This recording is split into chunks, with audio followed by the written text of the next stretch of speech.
Bonjour à tous et bienvenue dans ce deuxième épisode de notre série olympique. Je suis super content de vous retrouver après les retours positifs sur notre premier podcast qui m'ont vraiment motivé à poursuivre l'aventure. Je dois avouer que j'avais un peu de stress quant à vos réactions, mais votre soutien et vos encouragements m'ont donné une motivation immense pour la suite.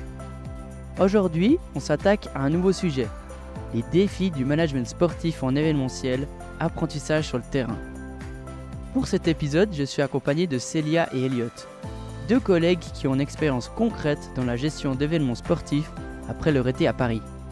Ils ont travaillé sur des événements majeurs cet été, et croyez-moi, ils ont des anecdotes rigolotes à partager. Dans cet épisode, on va explorer ensemble l'organisation des Jeux Olympiques sur différents sites, les défis logistiques et les imprévus du terrain. Plus important encore, on va parler des leçons précieuses qu'on apprend directement sur le terrain. Des expériences qui forgent les managers du sport de demain. Préparez-vous à découvrir les coulisses de leur expérience qui vont vous inspirer. C'est parti! Salut Célia, salut Elliot, merci d'être avec nous aujourd'hui. Alors avant qu'on plonge dans vos histoires de terrain, je vous propose une petite présentation. Célia, je commence avec toi. Raconte-nous, c'est quoi ton rôle cet été? Quelles étaient tes missions principales? Alors, salut Thibaut, merci de nous accueillir. Moi, mon rôle cet été, du coup, ça a été d'être chef de projet junior pour le coq sportif, donc à Paris. J'étais pas directement au cœur des JO, mais vu que le coq sportif, c'était l'équipementier officiel des Jeux Olympiques et Paralympiques de Paris 2024, j'y ai participé en tant que chef de projet junior dans l'événementiel. D'accord, merci. Elliot, donc toi, tu étais avec Pablo, on l'a eu la semaine passée. Est-ce que tu peux nous dire un petit peu quelles étaient tes missions au stade Yves Manoir? Tout à fait. Alors, moi, j'étais opérateur ticketing auprès du prestataire ticketing qui était Wetix, qui a été embauché par le comité d'organisation de Paris 2024. Donc, mon rôle était de supporter et de manager les bénévoles qui étaient attribués directement dans les tribunes des différents stades. Et puis, c'était de faire en sorte que tout aille bien et puis de régler les différents litiges qui pouvaient directement y avoir liés au ticketing, à l'attribution des places et aux différents spectateurs qui étaient présents. On va revenir sur Célia. Donc toi qui étais au Club de France, l'hospitalité, c'était vraiment un peu un aspect crucial donc, dans le management au fait, de cet événement. Quels sont un peu les principaux enseignements que tu as retirés de la gestion des interactions humaines sur le terrain? Et puis, comment au fait, cette expérience t'a aidé à grandir en tant que manager, futur manager dans le monde du sport? Alors, du coup, vu que j'avais déjà fait un stage auparavant au coq sportif, donc j'avais déjà l'avantage, on va dire, de connaître le staff et les gens avec qui je travaillais. Et quand je suis retournée cet été, vraiment, ce qui a changé, c'était le poste. J'étais plus stagiaire et du coup, mes managers juniors. Et j'étais plus là comme support. Et ce que ça m'a appris vraiment, c'est que l'hospitalité, déjà, c'est pas si simple que ça. Il faut gérer le timing avec les autres personnes. Par exemple, quand on envoie les invitations des influenceurs qu'on invite, il faut être sûr qu'à l'interne, déjà, on est d'accord avec les dates sur lesquelles on va faire nos événements, les horaires, etc., pour pas avoir à faire de retour auprès des influenceurs, par exemple. Ensuite, il faut aussi attendre que les gens répondent, avoir un suivi. Donc, il faut vraiment être à la fois hyper structuré, mais à la fois prêt à tout pouvoir modifier à la dernière minute. Donc, ça m'a appris un peu à la gestion du stress, on va dire. Et ça m'a aidé à grandir en tant que futur manager dans le sport, à la fois parce que justement, je pense que travailler dans un pays qui n'est pas le même, enfin, qui n'a pas le même fonctionnement que la Suisse, ça permet de grandir. Parce que du coup, c'est vrai que les Français ont une autre manière, une autre approche, on va dire, du travail. Et ça m'a permis vraiment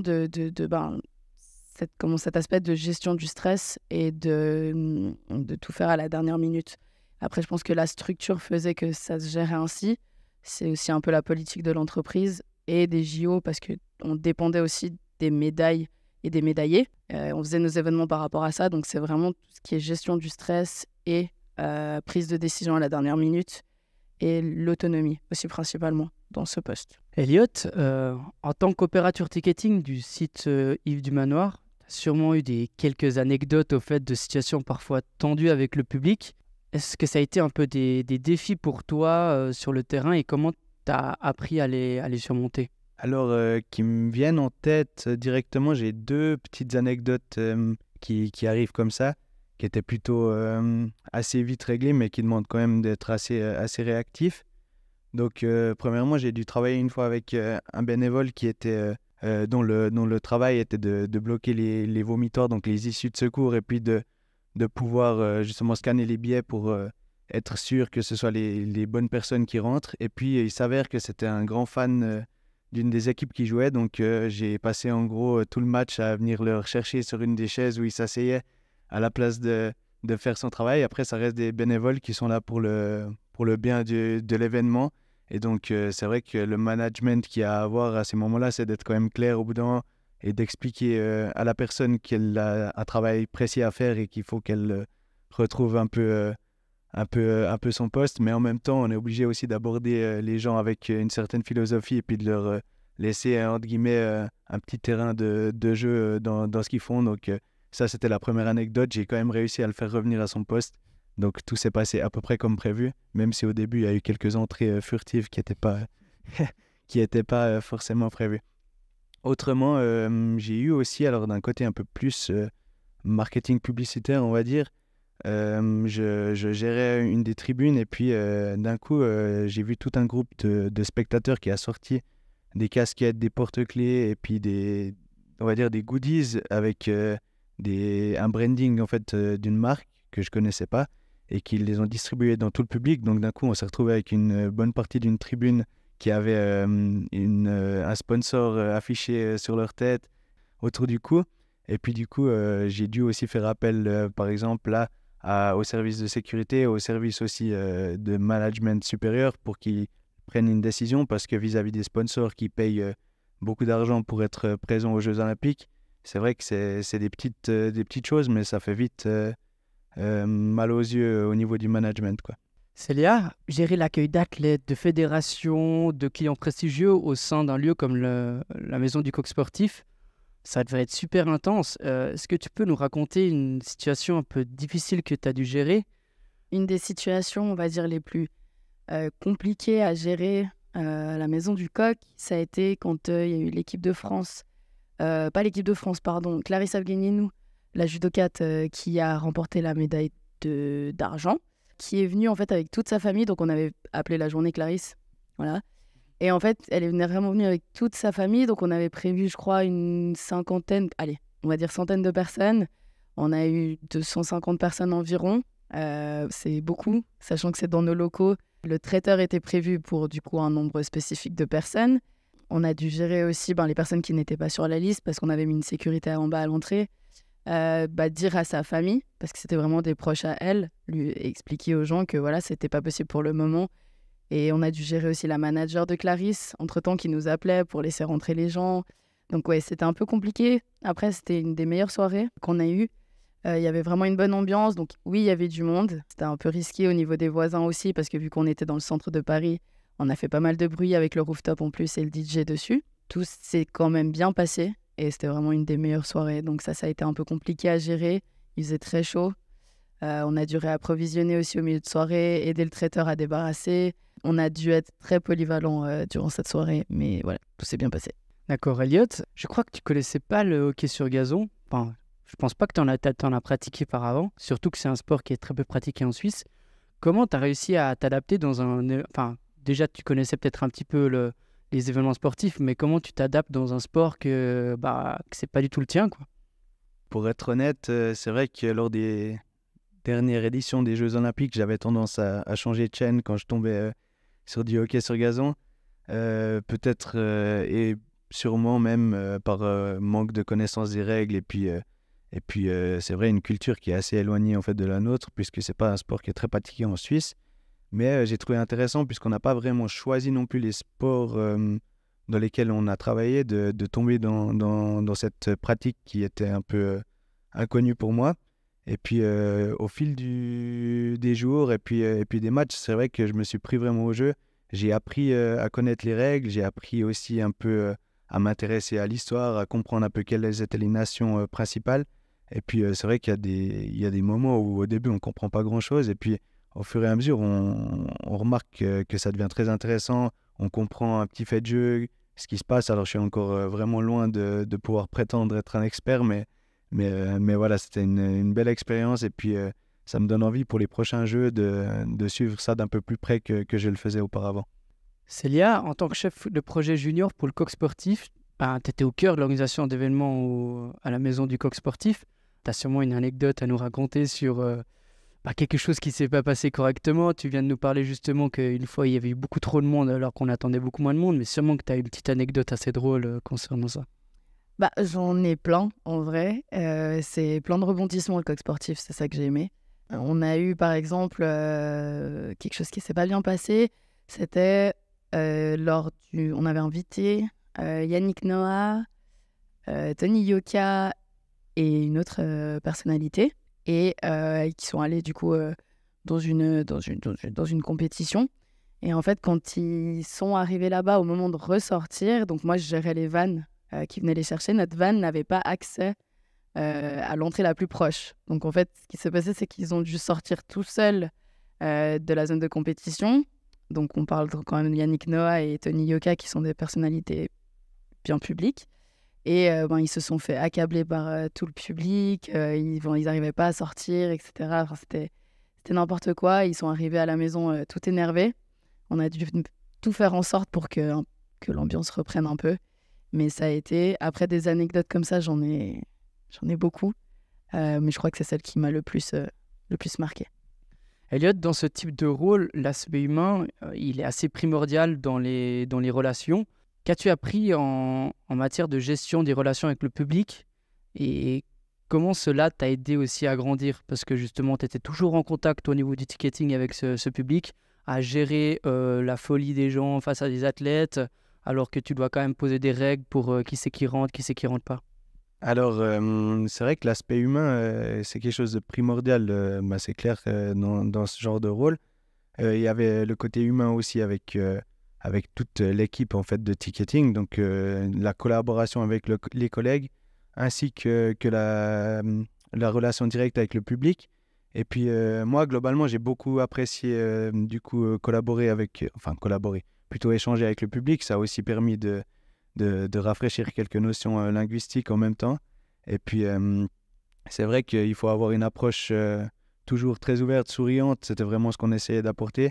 Par contre, il faut aussi de temps en temps être assez clair sur certains points. Je donne un exemple, mais quand il y a un spectateur, par exemple, qui est debout pendant de longues minutes, alors qu'on lui a demandé plusieurs fois de s'asseoir parce que ça bouche la vue à pas mal de gens derrière, et ben, au bout de la troisième fois, on se montre un peu plus fort dans les termes. Et puis c'est clair que ça nous apprend pas mal, globalement. Après, je dirais que dans l'ensemble, ça a été vraiment une fête du sport, que les gens ils se déplacent ici avec de bonnes intentions. C'est vraiment soutenir leur pays, soutenir d'autres pays. J'ai pas eu beaucoup de problèmes. J'ai toujours essayé de me montrer le plus disponible possible pour les gens, pour mes collègues. Et puis, je crois que globalement, on en retire vraiment une belle expérience. Célia, après ton anecdote concernant le showcase de Yannick Noah, on peut aussi prendre l'exemple de justement le showroom qui a été organisé sur Twitch avec l'équipe de France de rugby à 7. J'imagine qu'il y a plein d'imprévus qui se sont passés. Donc, sans revenir sur ces anecdotes, est-ce que tu peux me dire un petit peu les leçons apprises face à cela? Genre, comment toi, tu as réagi? Sûrement que tu as dû réagir faux, mais comment tu as réussi à apprendre de ces épreuves pour gérer au fait ce management événementiel? Moi, ce que ça m'a appris par rapport à moi, c'est vraiment en fait le fait de rester calme, parce que je suis quelqu'un de très, on va dire, sanguine de base. Et c'est vrai que là, c'était dans le cadre professionnel, donc c'est tout autre chose. On doit être quand même patient. On parle d'hospitalité, donc on accueille des gens, on doit quand même aller dans leur sens. Et des fois, c'est pas facile. Le plus difficile pour moi, la décision la plus difficile, ça a été quand, par exemple, il y a une soirée où on devait gérer j'étais en charge de la sécurité. Je suis vigile aussi à côté des études et je les comprends et du coup ça me faisait de la peine de les voir toute la soirée à s'ennuyer, on va dire. Et c'est le défaut que j'ai eu, c'est peut-être de leur donner trop mon bras. Ils en ont profité et au bout d'un moment j'ai dû justement leur dire non, alors que voilà, j'aurais dû un peu m'énerver et serrer la vis. Et c'est le seul moment où on va dire mon vrai côté est ressorti. Sinon vraiment dans l'ensemble j'ai vraiment appris à prendre sur moi et à garder mon calme et gérer les choses de manière posée et réfléchie.